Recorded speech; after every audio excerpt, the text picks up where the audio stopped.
పూర్తి వివరాలకు చదవండి రేపటి అక్షర శిల్పం దినపత్రికలో.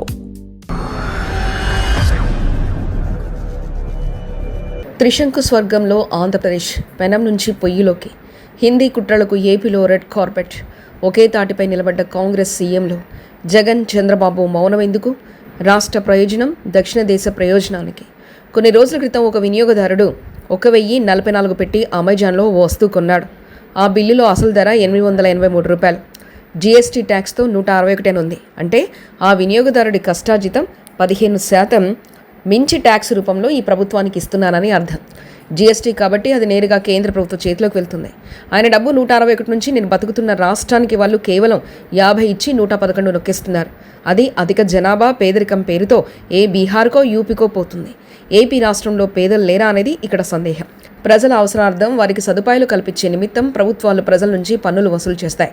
తెలంగాణ రాష్ట్రంలో ఉంటూ ఇక్కడ ప్రభుత్వం అందించే అభివృద్ధి సౌకర్యాలు అరకొర అయినప్పటికీ అనుభవిస్తూ ఇక్కడ సగటున అవసరాలు తీర్చే ఆయా రాష్ట్ర ప్రభుత్వానికి ఈ వస్తువు ద్వారా $50 నేను చెల్లించేది. కానీ ఇక్కడ ఏ సంబంధం లేని, అసలు జీవితంలో ఒక్కసారి కూడా అక్కడికి వెళ్ళే అవసరం లేని ఉత్తరాది రాష్ట్రాలకు 111 లాంటి వేల కోట్ల రూపాయలు ఇక్కడ జనం ఇస్తున్నారు. అంటే ఎంత అన్యాయం! మనం నిత్యం ఎన్నో వస్తువులు కొంటాం. అయితే జీఎస్టీ పేరుతో దక్షిణాది రాష్ట్రాల్లో నిలువులా దోచేస్తున్నారు. ఉత్తరాది ప్రజల్ని పోషించే దౌర్భాగ్యపు స్థితి నుంచి బయటపడి మనం కట్టే పన్నుల సొమ్ము మనమే ఉపయోగించుకుంటే అది మన రాష్ట్రంలోని పేదల సంక్షేమానికి, అభివృద్ధికి దోహదపడమే కాకుండా పన్నుల భారం తగ్గి తద్వారా వస్తువుల ధరలు తగ్గి మన జీవన ప్రయాణాలు మెరుగుపడతాయి. వివక్షతతో జీఎస్టీ పేరుతో బీజేపీ దక్షిణ భారతదేశాన్ని ఇప్పటికే పెనం మీద వేసి కింద మీద వేయించుతుంది. అయినా నోరు మూసుకొని భరిస్తున్నారని కాబోలు ఇప్పుడు ఆ పెనాన్ని కూడా లాగి డిమిలినేటేషన్, నియోజకవర్గాల పునర్విభజన పేరుతో డైరెక్ట్గా పొయ్యిలోకి తోసే ప్రయత్నం చేస్తుంది.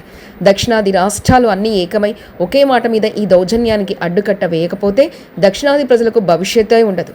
ఉత్తరాది ఆధిపత్యాన్ని ప్రశ్నించే అవకాశమే లేక ఆ నియంతృత్వానికి లొంగిపోయి బానిసలుగా బతకడం తప్ప గత్యంతరం ఉండదు. ప్రస్తుతం దక్షిణ భారత రాష్ట్రాలు ఇంతటి విషమ పరిస్థితిని ఎదుర్కొంటున్నాయి. ఇటువంటి సమయంలో కేరళ, తమిళనాడు, కర్ణాటక, తెలంగాణ రాష్ట్రాలు ఏకమై బీజేపీ దౌర్జన్యాన్ని ప్రతిఘటిస్తున్నాయి. కానీ బాధ్యత లేకుండా ఏపీ ప్రభుత్వం మాత్రం బీజేపీ అరాచకానికి వంతపాడుతూ రాష్ట్ర ప్రజల భవిష్యత్తుని హారతి పల్లెంలో పెట్టి మరీ బీజేపీ చేతికి అందించి భజన చేస్తుంది. కర్ణాటక, తెలంగాణలో కాంగ్రెస్ ప్రభుత్వాలు ఉన్నాయి. తమది జాతీయ పార్టీ కాబట్టి డిమిలిటేషన్, నూతన విద్యా విధానాలను వ్యతిరేకిస్తే ఉత్తరాది ఓట్లకు గండిపడే అవకాశం ఉందనే భయం కేంద్రంలోని ఆ పార్టీకి ఉండొచ్చు.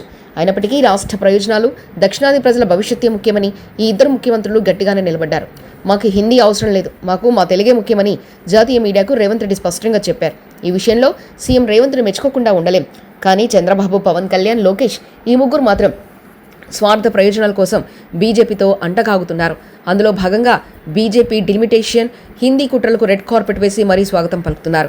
రాష్ట్రానికి ముఖ్యమంత్రి అయినంత మాత్రాన తన కొడుకు, తన మీడియా, తన బంధువర్గాల అవసరం కోసం ఏపీలోని కోట్లాది ప్రజల ఆత్మగౌరవాన్ని, భవిష్యత్తును, తెలుగు భాషా సంస్కృతులను బీజేపీ కాళ్ల ముందు పడేసే అధికారం చంద్రబాబుకి ఎవరికిచ్చారు? ఇక పీకేని విమర్శించాలంటే ఇప్పుడున్న తెలుగు పదాలు సరిపోవు, కొత్తవి కనిపెట్టాలి. ద్రావిడ ప్రజలకు ఈ ముగ్గురు చేస్తున్న ద్రోహానికి, వీళ్ళను తిట్టడానికి ప్రజలు 3 భాషలు కూడా సరిపోవని కాబోలు 10 భాషలు తెస్తారంట. హిందీ వద్దంటేనే, బీజేపీని ప్రశ్నిస్తేనే దేశద్రోహులు అయిపోతున్నారే. మరి ద్రవిడుల ఆత్మగౌరవం కోసం, ఉనికి కోసం చేసే పోరాటంలో దక్షిణాది ఐక్యతకి భంగం కలిగిస్తూ, చిన్న భిన్నం చేస్తూ దక్షిణాది ప్రజలందరినీ సామూహిక వెన్నుపోటు పొడుస్తున్న ఈ ముగ్గురు ఏమనాలి? ఒకవేళ దక్షిణ దేశ ద్రోహులంటే అది చాలా చిన్న మాటే అవుతుంది. ఇక ఏపీ ప్రతిపక్ష పార్టీ వైసీపీ విషయానికి వస్తే గతంలో అన్నిటికంటే తమకు రాష్ట్ర ప్రయోజనాలే ముఖ్యమని మాజీ సీఎం వైఎస్ జగన్మోహన్ రెడ్డి అన్నారు. కానీ ఇప్పుడు ఈ డిలిమిటేషన్ కారణంగా ఫెడరల్ వ్యవస్థ ధ్వంసంతో రాష్ట్రం మట్టికి కొట్టుకోయే పరిస్థితి ఉంది. అయినా నోరు మెదపకుండా ఇంకా మౌనంగానే ఎందుకున్నారు? ఇంతటి క్లిష్ట పరిస్థితిలో పార్టీలకు అతీతంగా దక్షిణాది నాయకులంతా ఏకమై అన్యాయాన్ని ప్రతిఘటిస్తుంటే ఈయన మాత్రం ఇంకా మీనమేషాలు లెక్క పెడుతూ రాజకీయ లెక్కలు వేసుకుంటూ కూర్చుంటే దాన్ని ప్రజలు ఎందుకు క్షమించాలి? రాష్ట్ర ప్రజల ప్రయోజనాల కోసం అడుగులు వేయాలా వద్దా అని ఆలోచిస్తూ కూర్చుని నాయకులను ప్రజలు ఎందుకు గౌరవించాలి? గత 5 ఏళ్లలో ఏపీలో విద్యా, వైద్య రంగాల్లో విప్లవాత్మక మార్పులు, అభివృద్ధిని జగన్ సాధించారు. సామాన్యుల ప్రజల కోసం పనిచేసి ప్రజల్లో గౌరవాన్ని పొందారు. అటువంటి వైఎస్ జగన్ తమిళనాడు ముఖ్యమంత్రి స్టాలిన్ పిలుపునిచ్చిన అఖిలపక్ష సమావేశానికి మద్దతు తెలుపకపోతే పై ముగ్గురిలాగే దక్షిణ దేశ ద్రోహుల జాబితాలో చేరక తప్పదు.